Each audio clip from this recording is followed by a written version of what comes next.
어, 우리가 다른 사람들이 기댈 수 있는 어깨가 되자 그런 말씀을 드렸어요. 그런데 우리 이제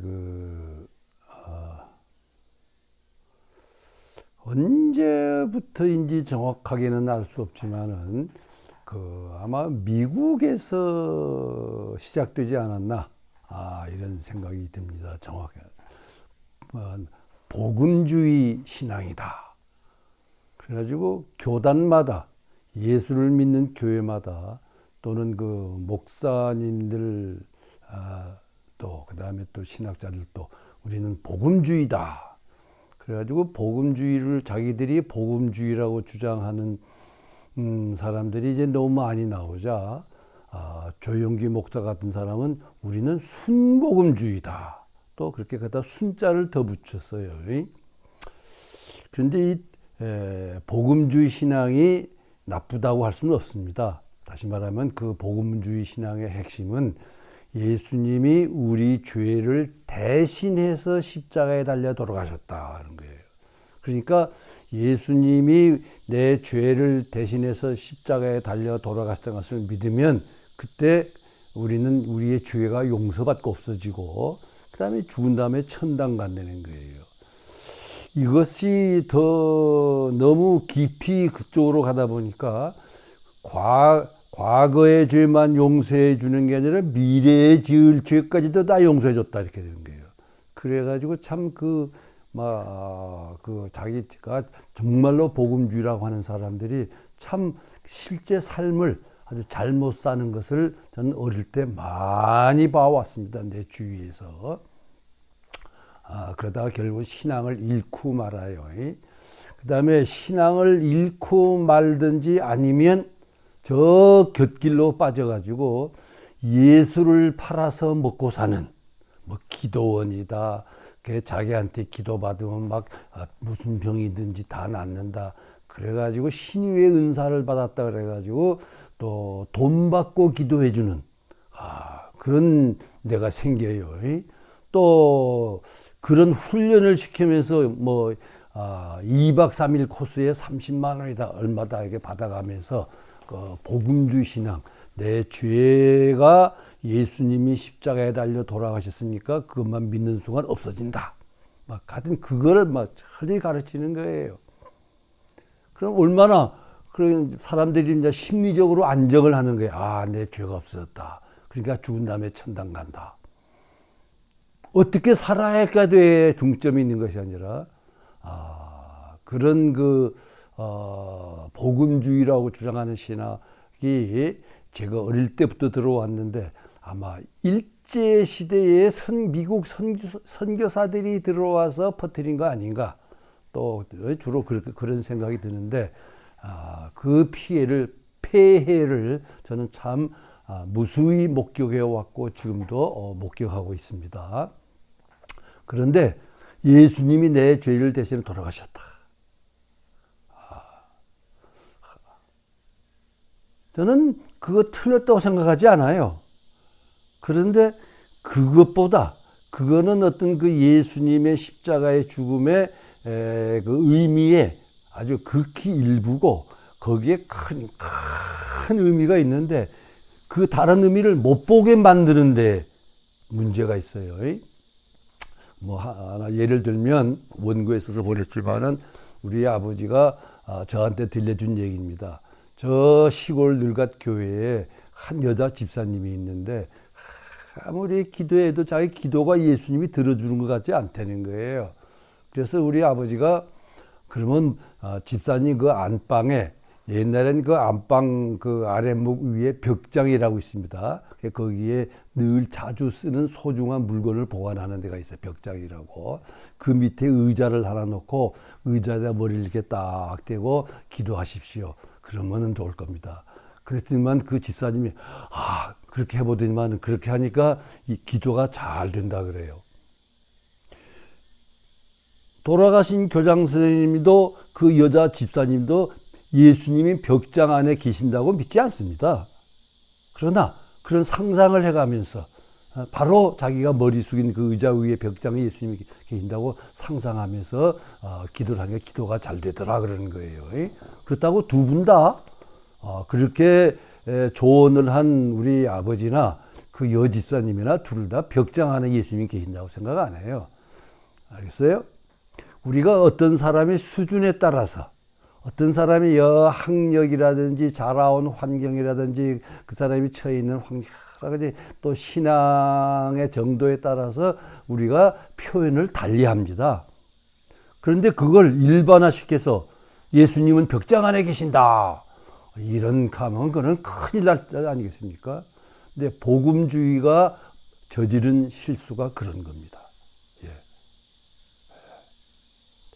정말 살인죄를 짓고 사형 선고를 받고 감옥에서 사형 날짜를 기다리면서 고민하고 있는 한 사형수에게 예수 믿는 장로님이 전도한 이야기를 내가 한번 간접적으로 들었어요. 직접 듣지는 못하고 들었는데 그 예수님이 당신 죄를 대신해서 돌아가셨습니다. 그것만 믿으면 당신 용서받습니다. 그래가지고 그 분이 회개하고 예수 믿고 이제 정말 예수님의 품으로 가는 마음으로 그 사형을 맞이했다 그래요. 그때 나는 참 그분이 전도 잘했다 그렇게 생각하지. 그런데 이 교회가 잘못한 게 있어요. 그 간수로 있던 예수 믿는 그 장로님을 계속 이 교회 저 교회가 초청해가지고 강사로 부흥회 집회하면서 막 증언을 시키던 거예요. 이 양반이 그 증언을 하다 보니까 이상하게 가버렸어요. 그거 안 됩니다. 그때 사형 선고를 받고 사형 기다리고 있는 사형수에게 할 수 있는 말이었어요. 그걸 일반 보편화시키면 안 됩니다. 더군다나 그런 것을 교회마다 다니면서 자랑하게 만들면 안 됩니다. 우리가 예수님과의 어떤 그 신앙생활을 하는 것은 예수님하고 연애하는 것과 같아요. 예수님하고 신혼생활 지내는 것 같아요. 근데 그걸 너한테 막 떠벌리면 되겠습니까? 자기 신혼생활 이야기를, 첫날밤 이야기를, 그거 안 됩니다. 그런데 여하간에 스스로 복음주의라고 자랑하는 교회가 그런 잘못을 많이 저지르는 것을 저는 보았습니다. 그래서 기독교 신앙은 무엇이냐? 다시 말하면 자기를 부인하고 예수님 지고 가신 십자가가 있는데 이제는 내가 지고 가야 될 십자가 있어. 그거 지고 예수님을 따르는 거라고 복음서는 분명히 그렇게 말하고 사도 바울도 자기 몸을 산 제물로 바치는 거라고 말합니다. 알겠어요? 예. 베드로전서에 보면은 예수님의 이름을 위해서 고난을 받는 거라고 돼 있어요. 십자가란 말 안 쓰고 고난을 받는 거라 그랬어요. 예수를 믿다가 고난을 받으면 기뻐해라. 왜? 그게 네가 바른 생활 한다는 증거다 이런 얘기예요. 그래서 여러분들이 복음서를 열심히 읽기를 권합니다. 근데 거기 나오는 이야기들이 벽장 안에 예수님이 계신다고 상상하고 기도하라 그랬지 벽장 안에 예수님이 계신다고 말한 게 아닙니다. 마찬가지로 여러 이야기들이 나옵니다. 근데 거기에 이야기들은 실제로 나오는 사람들이 우리 세상, 우리가 살고 있는 이 세상과 똑같이 그 구성원들이 거기 다 등장하는데, 첫째는 로마 총독이 대표하는 로마의 권력, 그 로마의 군대 백부장 나옵니다. 그 다음에 그 로마 총독이 임명하는 대제사장, 대제사장은 총독이 마음대로 임명했다, 해임했다 그럴 수 있었어요. 대제사장이 임명한, 로마 총독이 임명한 대제사장. 그 다음에 그 전에는 또 헤롯이라고 하는 꼭두각시 왕이 있었어요. 한 지역을 딱 이렇게 주고, 그걸 봉토라 그래요, 분봉. 그래서 그 봉토를 다스리는 왕, 한 지역만, 그래서 분봉왕이라고 우리 성경에 번역했는데, 꼭두각시 왕이 있어요. 로마 총독이 나오고 꼭두각시 왕도 나오고 그 다음에 로마 총독으로부터 임명을 받아가지고 그 산헤드린이라고 하는 70명의 요즘 말로 하면 의회 비슷한 거예요. 그 산헤드린이라고 불러요. 그걸 구성한 사람들, 이 사람들이 예루살렘 성전을 중심으로서 제사 제도를 다 장악합니다. 그리고 그 사람들이 그 해발 800m쯤 되거든요. 예루살렘 성이 저 밑으로 내려가면은 여리고를 지나서 저 갈릴리 바닷가에 가면은 이제 거기에 농토가 있고 소작인들이 있어요. 그 소작인들을 착취했습니다. 그리고 착취할 뿐만 아니라 그다음에 또 그 로마가 그 갈릴리 건너편에 가버나움 건너편에 게네사렛이라고 하는 동지역을 중심으로 해서 10개의 조그마한 그 도시 군대를 주둔시켰어요. 그래서 군대가 주둔하면 그거에 자연히 안에 조그만 마을이나 시가 되지 않습니까? 10개의 도시라 그래서 데카라는 말이 열이라는 겁니다.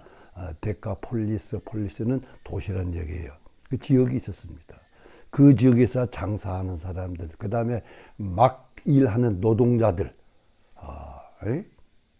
이런 그 복음서에는 그 사람들이 다 등장해요. 알겠어요? 그 다음에 여자들이 등장합니다. 여인들이 등장을 해요. 그 다음에 귀먹은 사람, 벙어리, 귀신 들린 사람, 정신적으로, 육체적으로 장애인들 다 등장합니다. 그 안진뱅이도 등장하고, 한 손 팔이 이렇게 굽은 사람도 등장하고, 다 등장합니다. 그 다음에 그 로마로부터 세금 청부업을 받아가지고 하는 세금 청부업자도 나옵니다. 그 다음에 그 지역에서 몸을 파는 창녀도 나옵니다. 하여튼 당시에 지금 우리가 살고 있는 세상의 축소판인 작은 축소판인 온갖 계층 계급의 직업의 사람들이 다 등장해요. 그런데 예수님이 십자가에 달려 돌아가실 때는 다 도망갑니다. 누구까지 도망가는 거 아니? 그 중에 그래도 예수님이 따라오라 그러니까 자기의 전 재산을 버리고 예수를 따라 나선 제자들이 있었는데 그 제자들마저도 예수님 버리고 갑니다. 여인 몇이서 멀리서 이렇게 십자가 밑에서 예수님 돌아가신 걸 바라봤다 그래요. 여인 몇이서. 남자 제자들은 다 도망갔어요. 그러니까 예수님 홀로 그 십자가를 온갖 고난을 다 받으시고 멸시와 조롱과 그 다음에 가시관 쓰고 또 놀리면서 막 뺨을 때리고 네가 유대인이 왕이냐? 네가 또 정말 메시아면은 다른 사람은 구원만 못하 너는 한번 구원해봐라. 온갖 부류의 사람들에게 다 조롱을 당했습니다. 예수님이 예루살렘에 입성할 때 호산나 호산나 호산란 말은 지금 우리를 구원해 주십시오 또는 우리의 구원이 지금 왔다. Now 영어로 말하면 now save 이런 뜻입니다. 그러면서 막 그 환호하던 군중들이 바라바는 놔주고 예수를 사형시키려 합니다. 바라바는 당시에 젤로 땅 또는 시카리 땅이에요. 시카리란 말은 단도란 말이에요. 여러분들 베너란 영화 보면은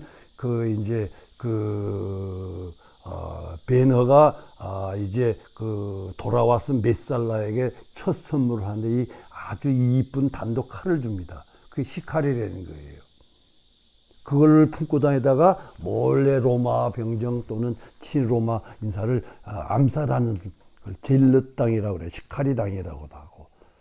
근데 그 젤로 땅 소위 말하면 로마에 대해서 반란을 일으켰던 사람 중에 핵심 간부 중에 하나인 바라바입니다. 그들은 어쩌면 민중의 사랑을 받았습니다. 자기들을 대신해서 로마하고 정하고 하다가 잡혔으니까. 근데 그 사람은 놔주고 예수를 죽이라고 그렇게 군중들도 외칩니다.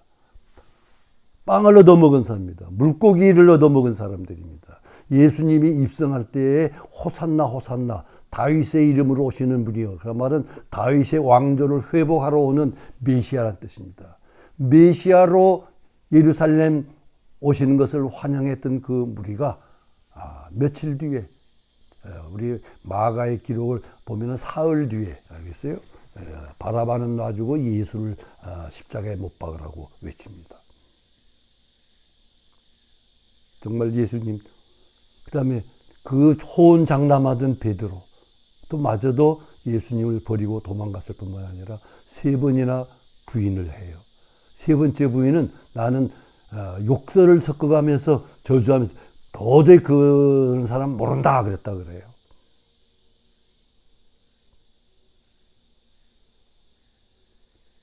그게 예수님이 가신 길인데 그 길을 십자가로 가는 길이라 그럽니다.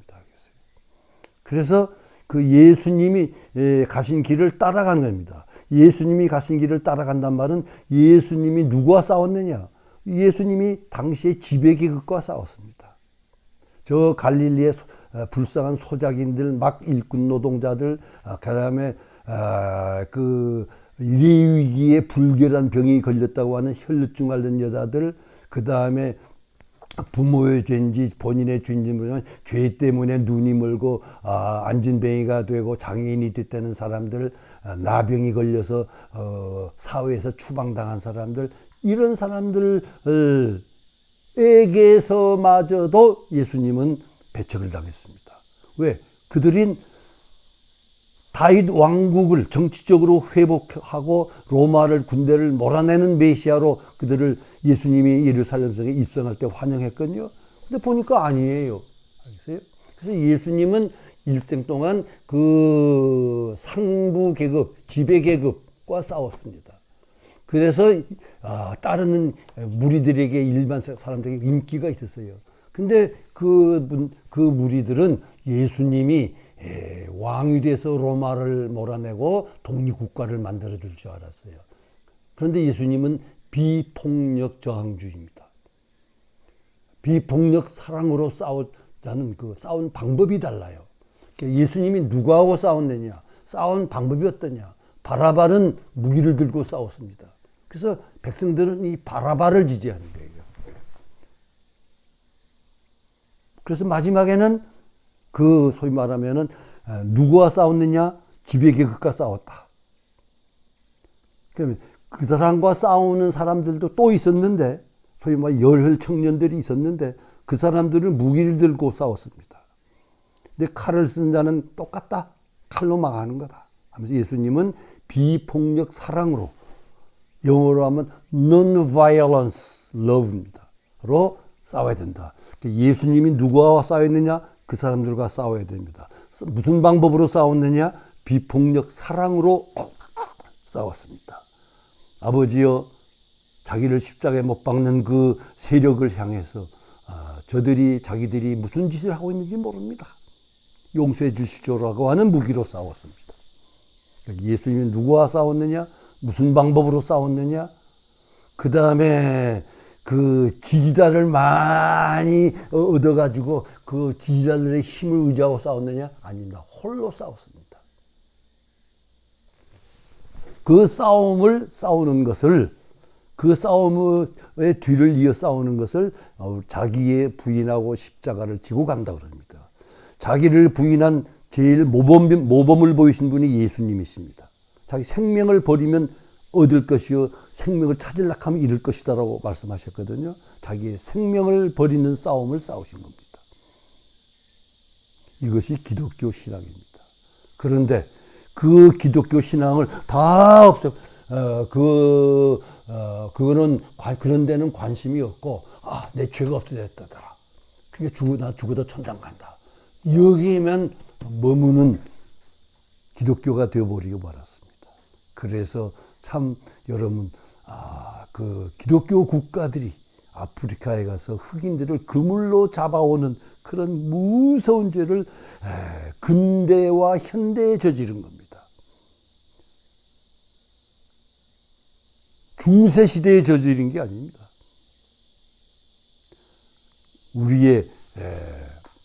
우리가 거창고등학교 교육 이념을 말할 때 기독교 신앙을 바탕으로 한 말이 그 민주주의 앞에 들어가는 이유는 이 예수가 홀로 십자가를 지고 가신 그 길, 누가 싸웠느냐의 싸움, 무슨 무기로 싸웠느냐.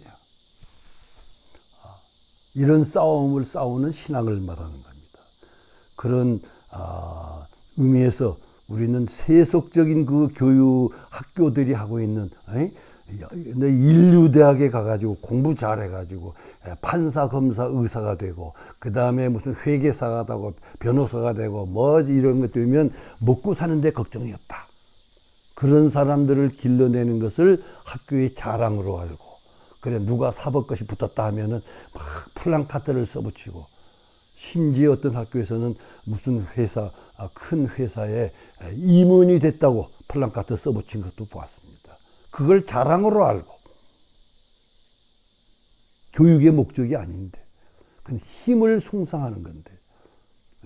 그래서 그 여러분들이 복음서를 읽어보면은 각종 부류의 계층의 사람들이 다 등장하는데, 그 사람을 둘로 나눌 때 하나는 지배계급과 피지배계급으로 나눌 수 있습니다. 또 그들이 어떤 신을 섬기느냐를 놓고 할 때는 힘을 섬기는 무리와 힘을 섬기지 않는 무리로 나눌 수 있습니다. 그런데 예수님의 그 12 제자마저도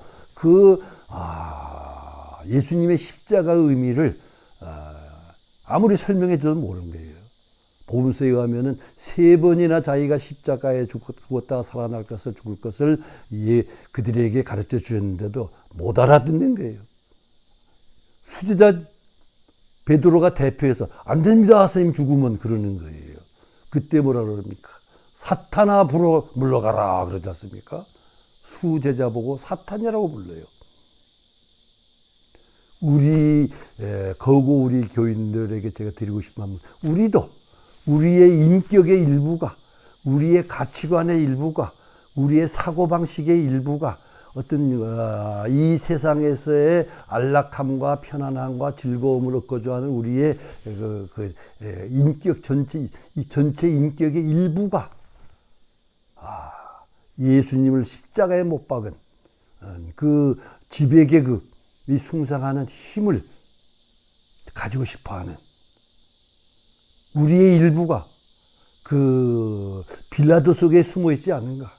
우리의 일부가 바리새인들과 서기관들과 율법학자들 속에 우리의 일부가 거기에 숨어 있지는 않는가? 우리 속에 또 그런 것들이 들어있지 않는가?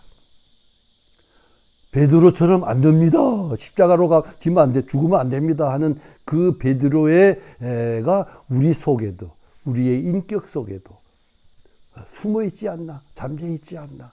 늘 우리가 우리를 지켜봐야 되고, 그래서 기도가 필요하고 성경 읽기가 필요합니다.